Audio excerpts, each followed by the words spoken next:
Olá, começa agora mais um programa Escola de Profetas e vamos começar uma nova série. Nós vamos começar a série Em que Cremos.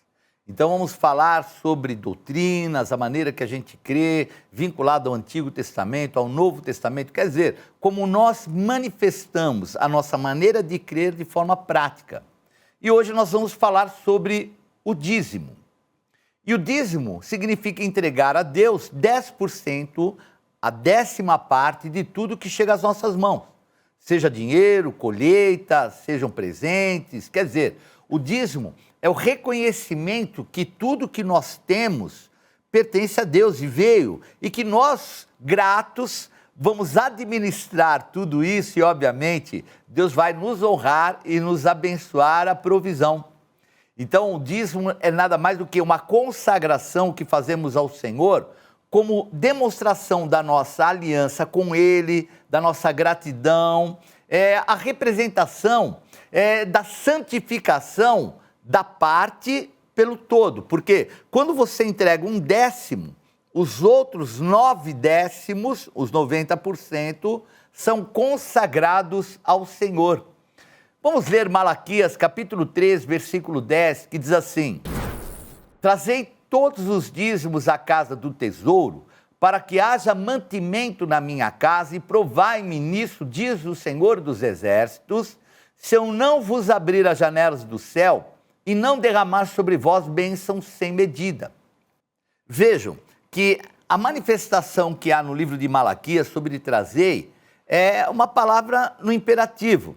Então, trazer o dízimo é ordenança. Ah, mas bispo, é uma ordenança que procede para o povo de Israel. É uma ordenança de Deus.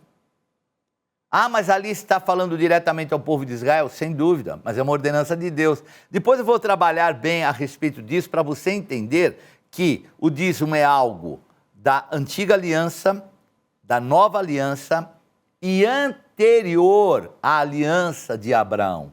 Então, o dízimo é algo que não dá para a gente discutir, porque mesmo antes de Abraão já existia um sumo sacerdote que recebia os dízimos.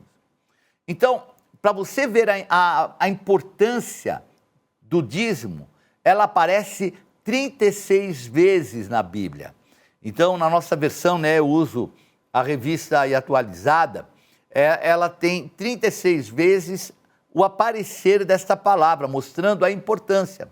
Vamos ler Gênesis 14, versículo 17, que diz assim: Após voltar a Abraão de ferir a Quedorlaomer e aos reis que estavam com ele, saiu-lhe ao encontro o rei de Sodoma no vale de Savé, que é o vale do rei. Melquisedeque, rei de Salém, trouxe pão e vinho e era sacerdote do Deus Altíssimo. Abençoou ele a Abraão e disse: Bendito seja Abraão pelo Deus Altíssimo, que possui os céus e a terra, e bendito seja o Deus Altíssimo, que entregou os teus adversários nas tuas mãos, e de tudo lhe deu Abraão o dízimo. Então, vejam que o contexto espiritual do momento de Abraão, ele é único. Então, ele vamos dizer assim, o pai da fé. O Senhor o escolheu. Ele é o ancestral de todos os judeus, aquele que recebeu a ordenança dos dízimos, porque mais para frente, através de um descendente dele chamado Moisés, é que vai ser escrita a lei.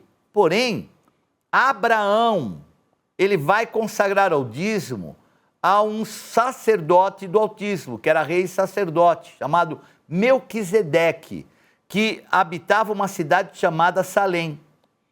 Então, você que muitas vezes arruma uma boa desculpa para não dar o dízimo, você fala, não, o dízimo era algo para os judeus do Antigo Testamento. Espera um pouquinho.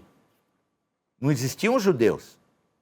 Então, Judá, a tribo de Judá, ela vem de um patriarca chamado Judá, que é neto de Abraão. Então, Abraão, até aquele momento, não tinha nem filho, quanto mais neto. Então, às vezes as pessoas procuram uma desculpa para não manter a sua fidelidade, porque tem um apego excessivo ao valor material. E a Bíblia é muito clara que o amor ao dinheiro é a raiz de todos os males, que muitos que querem se tornar ricos se metem em ciladas. Agora, quem consagra o dízimo, o Senhor o liberta do devorador, depois nós vamos dar um contexto melhor, e abençoa abrindo as janelas dos céus. Quer dizer, aquilo que não vem nesse mundo tenebroso, que jaz no maligno, o Senhor abre as janelas dos céus e derrama a bênção sem medida. Vamos ler Hebreus 7, para nós entendermos melhor o aspecto desse Melquisedeque. Porque esse Melquisedeque, rei de Salém, sacerdote do Deus Altíssimo, que saiu ao encontro de Abraão quando voltava da matança dos reis e o abençoou, para o qual também Abraão separou o dízimo de tudo, primeiramente se interpreta rei de justiça, depois também é rei de Salém, ou seja, rei de paz, sem pai, sem mãe, sem genealogia, que não teve princípio de dias, nem fim de existência, entretanto feito semelhante ao Filho de Deus, permanece sacerdote perpetuamente. Considerai, pois, como era grande esse a quem Abraão, o patriarca, pagou o dízimo tirado dos melhores despojos. Ora, os que dentre os filhos de Levi recebem o sacerdócio, têm mandamento de recolher, de acordo com a lei, os dízimos do povo, ou seja, dos seus irmãos, embora tenham estes descendido de Abraão. Entretanto, aquele cuja genealogia não se inclui entre eles, recebeu dízimos de Abraão e abençoou o que tinha as promessas. Evidentemente, é fora de qualquer dúvida que o inferior é abençoado pelo superior. Aliás, aqui são homens mortais os que recebem dízimos, porém ali aquele de quem se testifica que vive. E, por assim dizer, também Levi, que recebe dízimos, pagou-os na pessoa de Abraão, porque aquele ainda não tinha sido gerado por seu pai, quando Melquisedeque saiu ao encontro desse. Então, veja que aqui fica muito claro algumas verdades e realidades, porque você pode falar, eu pertenço aos gentios, eu não sou judeu, não tenho compromisso e obrigação de entregar o dízimo. Ao contrário, a tua obrigação é maior ainda. Melquisedeque, que era o rei de Salém, que é rei de Jerusalém. Então, a cidade de Jerusalém, ela só vai ser dominada por um judeu, que é Davi, depois de 1000 anos de existência. Esse período de Abraão está lá sozinho. Ninguém dominou e ninguém entrou lá, a não ser os jebuseus. Quem eram os jebuseus, Bispo G?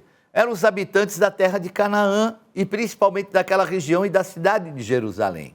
Então, eram o quê? Gentios. Então, vejam que o Deus Altíssimo a quem Abraão pagou. E veja, quando nós vemos aí no escritor aos Hebreus falar sobre pagou, é o quê? Pagar é algo que você tem compromisso. Não é só dar. Eu dei o dízimo. Não. Abraão pagou o dízimo. E pagou a alguém que era um gentio, mas era um sacerdote do Altíssimo. Inclusive, é colocado como uma figura de Cristo. Veja que, quando fala de Abrão e dos seus descendentes, quer dizer, na linhagem de Abrão viriam os 12 filhos de Jacó, né? Então, Abraão, Isaque, Jacó ou Israel, 12 filhos. Um desses filhos se chama Levi, da onde vêm os sacerdotes. Então, os dízimos eram pagos para Levi. Mas veja que Levi, ainda embutido, vamos colocar assim, em Abraão, ele pagou o dízimo para o Deus Altíssimo. E um detalhe muito importante, né, porque às vezes a gente vê, obviamente nós temos eles como um povo que foi escolhido, nós temos um amor, uma afinidade muito grande com os judeus, admiramos eles também como nação, mas nós não podemos ignorar algumas verdades. Então, a promessa para Abraão é que nele seriam benditas todas as nações da terra. E nações étnicas, nós também. E veja que há um detalhe no livro de Hebreus que fala que o maior vai abençoar o menor e o menor vai entregar aquilo que é de mérito para o maior. Então, aquele momento, inclusive, o sacerdote chamado Melquisedeque era maior do que Abraão. E era um sacerdote gentil, como nós, de outras nações. Então percebemos que a instituição, inclusive, do dízimo, ela é algo muito maior do que nós interpretamos como compromisso para nós. Porque Jesus é alguém que era a semelhança de Melquisedeque. Então somos cristãos, não somos judeus, mas somos gentios, maior o nosso compromisso, porque alguém como Cristo, a semelhança dele, e ainda alguém que é gentil, não segundo uma lei, mas em amor e compromisso. Não podemos deixar de lado o compromisso, porque a gente vê muita gente descaracterizar o dízimo, só que não consegue enxergar. E quando você fala essa verdade, mudam de página, disfarçam, porque não, é a lei na época da graça. Não, a época da graça é a época que nós temos um compromisso ainda maior. Então veja que, pelo fato de nós termos hoje não um sacerdócio levítico, não é a descendência de Levi que nós entregamos o dízimo, mas é alguém que é o sumo sacerdote da nossa salvação. Então o nosso compromisso hoje, como gentios, outras nações, é maior do que o dos judeus. Não é baseada numa lei, mas sim numa lei de amor, de compromisso, e principalmente somos devedores do amor do Senhor. Então eles tinham o patriarca Abraão que creu e foi delegando todo o conhecimento, veio o aperfeiçoamento através de Moisés, que era da tribo de Levi, que criou ali a forma e a manifestação correta de adoração a Deus, mas antes de tudo isso, antes de Abraão, o Senhor já existia.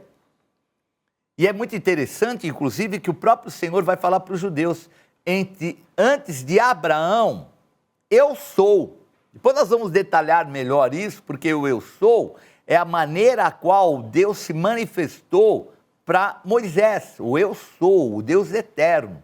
Então a gente percebe que aí os judeus ficaram irados. Como é que ele pode falar que ele é o eu sou? E religiosidade.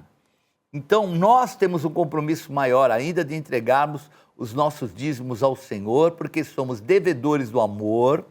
Não temos um patriarca que nos ensinou todo esse caminho, mas nós temos uma dívida de gratidão porque estávamos mortos e ele nos ressuscitou.